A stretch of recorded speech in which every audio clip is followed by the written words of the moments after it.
बेलागंज किसका? जब सवाल ये आप पूछेंगे जवाब एक ही मिलेगा, सुरेंद्र यादव का। ऐसा जवाब क्यों?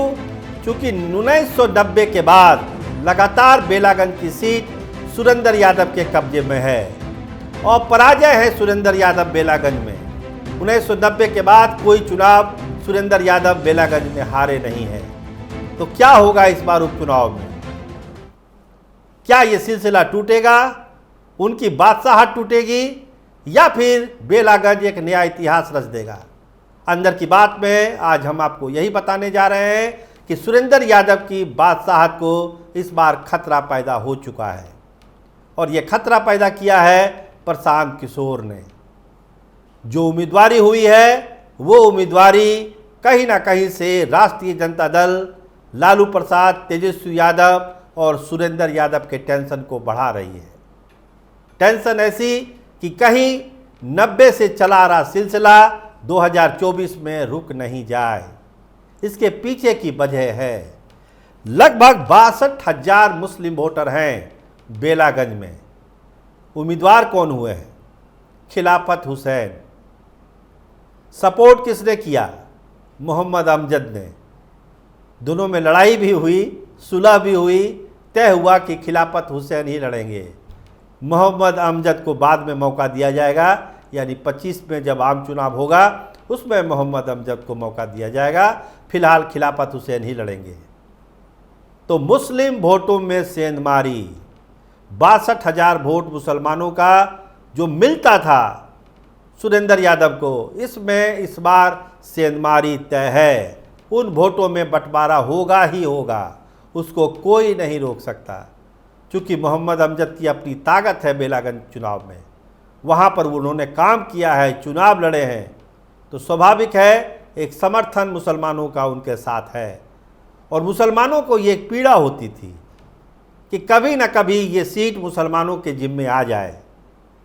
आज क्या कहा प्रशांत किशोर ने प्रेस कॉन्फ्रेंस में कि मैं हिंदू भाइयों को जो हमारे पार्टी में थे, उम्मीदवार के हैसियत में भी थे, उन्होंने जब कहा कि नहीं ये सीट मुसलमानों को मिलनी चाहिए तो मुझे बड़ी खुशी हुई।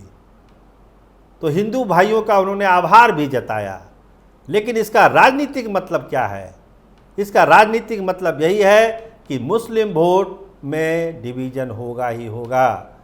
कुछ हिंदू वोटों में भी डिवीज़न हो सकता है, लेकिन मुस्लिम वोटों में तो डिवीज़न तय है।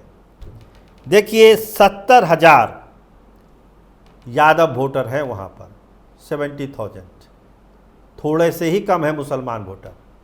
इसके अलावा जो अब वोटों की बात करेंगे तो मिली जुला है मामला। 20,000 भूमियार भी वहाँ पर हैं, राजपूत भी हैं। लेकिन अगर पिछड़ा अति पिछड़ा को आप मिला देंगे, दलितों को मिलाएंगे, तो वो संख्या हो जाती है लगभग 81-82 हज़ार। इसीलिए जनता दल यूनाइटेड ने वहाँ पर अति पिछड़ा कैंडिडेट देने का लगभग मन बना लिया है और कोई अति पिछड़ा या पिछड़ा ही वहाँ से जनता दल यूनाइटेड का कैंडिडेट हो सकता है। तो अगर इन वोटों की गोलबंदी होती है और मुस्लिम वोटों में डिवीज़न होता है तो राजनीति की समझ रखने वाला एक आम आदमी भी बता सकता है कि बेलागंज का रिजल्ट क्या होगा। तो जैसे ही खिलाफत हुसैन की दावेदारी हुई, उम्मीदवारी की घोषणा हुई, लोग कहने लगे कि कहीं प्रशांत किशोर जनता दल यूनाइटेड और बीजेपी की बी टीम की तरह तो काम नहीं कर रहे हैं। पहले भी ये आरोप लगता है प्रशांत किशोर पर, लेकिन उम्मीदवारी की घोषणा के बाद ये सिलसिला थोड़ा बढ़ा है। अब ज़्यादा लोग ये सवाल पूछ रहे हैं कि जदयू और भाजपा के एजेंट के तौर पर तो प्रशांत किशोर काम नहीं कर रहे हैं। ज़्यादातर लोग भाजपा की बात करते हैं। इमामगंज डॉक्टर जितेंद्र पासवान, आरजेडी के कैंडिडेट कौन होने वाले हैं? सुरेश पासवान। मतलब क्या है?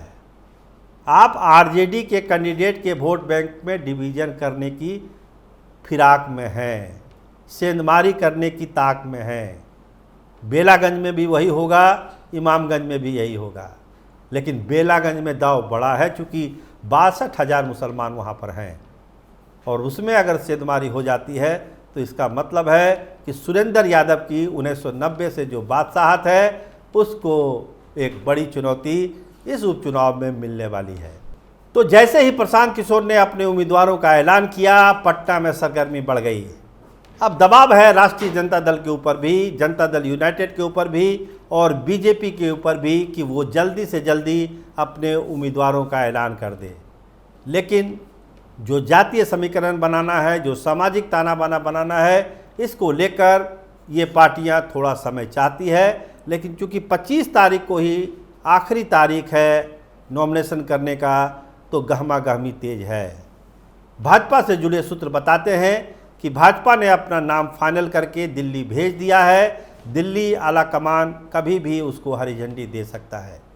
और जनता दल यूनाइटेड में एक ही सीट है उनकी, तो उससे अति पिछड़ा कैंडिडेट कौन होगा, इस पर भी काफ़ी गहन मंथन चल रहा है कि किसको वहां पर उतारा जाए। तो लड़ाई अब साफ साफ दिखने लगी है उपचुनाव की कि कौन कहां पर है, कैसे है।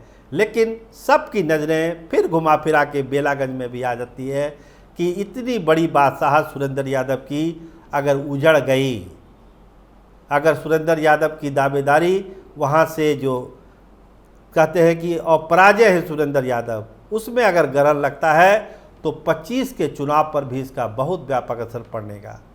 खासकर शाहबाद के इलाके में, मगध के इलाके में इस रिजल्ट का बहुत ही बड़ा इफेक्ट पड़ेगा। और चूंकि एक प्रयोग है प्रशांत किशोर का, अब इसको आप जिस रूप में लें, जेडीयू भाजपा के एजेंट के तौर पर उनको देखें या अपनी नई सियासत के तौर पर उनको देखें, एक नया प्रयोग है प्रशांत किशोर का। जो ये बात कही जा रही है कि अगर ये चुनाव अगर ठीक ठाक नहीं रहा प्रशांत किशोर के लिए, तो 25 की उनके लिए एक कठिन अग्निपथ की तरह होगा। तो प्रशांत किशोर भी इसको समझ रहे हैं कि ये 4 सीटें उनके लिए कितनी अहम है, कितनी ज़रूरी है, और इसमें जीत हासिल करने के लिए उनकी पूरी टीम लगने वाली है, लगी भी हुई है। लेकिन जो बिहार में जो ज़मीन है, चुनावी ज़मीन, इसकी सच्चाई भी कुछ अलग है। खासकर जब आप शाहबाद के इलाके में और मगध के इलाके की सियासत की बात करेंगे तो एकदम डिफरेंट हो जाता है। राष्ट्रीय राजनीति कुछ होती है, पटना की राजनीति कुछ होती है, वहाँ की राजनीति बहुत लोकल स्तर पर चीज़ें तय हो जाती है। जिला परिषद अध्यक्ष के चुनाव से तय हो जाता है कि अगला विधायक वहाँ पर कौन होगा, कौन एमपी बनेगा। ये लोकल चुनाव से वहाँ पर एक सिग्नल मिल जाता है उस इलाके में। तो ये बात मान के चलिए कि जो राष्ट्रीय राजनीति की मांग है या जो प्रदेश स्तर की राजनीति की मांग है, वो शाहबाद और मगध के इलाके में भी होगा, भोजपुर और कैमूर में भी होगा। वहाँ लोकल चीज़ें बहुत प्रभावित करती हैं, और उस लोकल चीज़ों की प्रभावित करने से ही वहाँ का चुनावी गणित प्लस भी होता है, माइनस भी होता है। और प्रशांत किशोर की नज़र उसी प्लस माइनस पर है कि ना मोदी फैक्टर चलना है, ना नीतीश फैक्टर चलना है। जब लोकल फैक्टर ही चलना है तो क्यों नहीं लोकल चीज़ों को और आगे बढ़ाएं हम।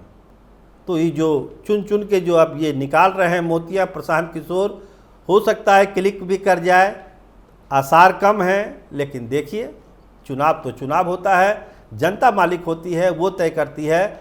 लेकिन एक जो विश्लेषण के तौर पर जो चीज़ें देखी जाती है चुनाव में, उस लिहाज से इन सब चीज़ों का बहुत ज़्यादा महत्व आज की तारीख में दिखता नहीं है। लेकिन जो कैंडिडेट आ गए हैं बेलागंज में, वो आरजेडी के लिए नुकसानदायक होंगे, इसमें कहने में कोई भी हिचक किसी भी लोगों को नहीं है। क्योंकि मुस्लिम वोटों का बंटवारा अब होना है बेलागंज में, तो सुरेंद्र यादव की बादशाहत को खतरा होगा ही होगा। क्योंकि एक मुश्त वोट मिलता माई का सुरेंद्र यादव को, अगर 90 से लगातार वो राज कर रहे हैं बेलागंज की सीट पर, तो माई की ताकत है जो उनको इतना मजबूत बनाती है। नहीं तो इतने लंबे समय से लगातार विधायक बनना, उस सीट पर कब्जा बरकरार रखना कोई मामूली बात नहीं है। एंटी इनकम्बेंसी कहीं नहीं सुरेंद्र यादव के लिए है। लेकिन इस बार चूंकि समीकरण ही कुछ ऐसा बन गया कि लोग सोचने के लिए मजबूर हो रहे हैं कि सुरेंद्र यादव तो दिल्ली चले गए, उनके बेटे पटना आएंगे या नहीं आएंगे, ये 100% का सवाल बेलागंज में पूछा जा रहा है। और तैयारी जो है आरजेडी के तरफ से अब उसको बढ़ाई जा रही है। मुस्लिम इलाकों में आरजेडी के दूत भेजे जा रहे हैं कि आप लोग किसी के बहकावे में मत आइए, माई ही माई है। 1990 से जिस समीकरण पर आप वोट कर रहे हैं, आप उसी वोट पर पैटर्न को मानिए। नए लोग आएंगे, चले जाएंगे, सुरेंद्र यादव हमेशा आपके साथ है। तो अपने बेटे के लिए एक मैसिव कैंपेन सुरेंद्र यादव का छिड़ चुका है बेलागंज में। मुस्लिम वोटों पर नज़र है सुरेंद्र यादव के भी, तेजस्वी यादव की भी, कि उसमें बिखराव नहीं हो। बिखराव माई में होगा तो चारों सीटों पर असर पड़ेगा और 25 के चुनाव में तो असर पड़ेगा ही पड़ेगा। तो इंतज़ार है लोगों को कि इस सेंधमारी को कैसे सुरेंद्र यादव रोक पाते हैं, तेजस्वी यादव रोक पाते हैं और लालू यादव रोक पाते हैं। अगर ये नहीं रुकी सेंधमारी तो यकीन मारिए कि सुरेंद्र यादव की जो हैसियत है, जो बादशाहत है, उसमें डेंट लगना तय है। आप देखते रहिए अंदर की बात। आपका बहुत बहुत धन्यवाद, आपका बहुत बहुत शुक्रिया।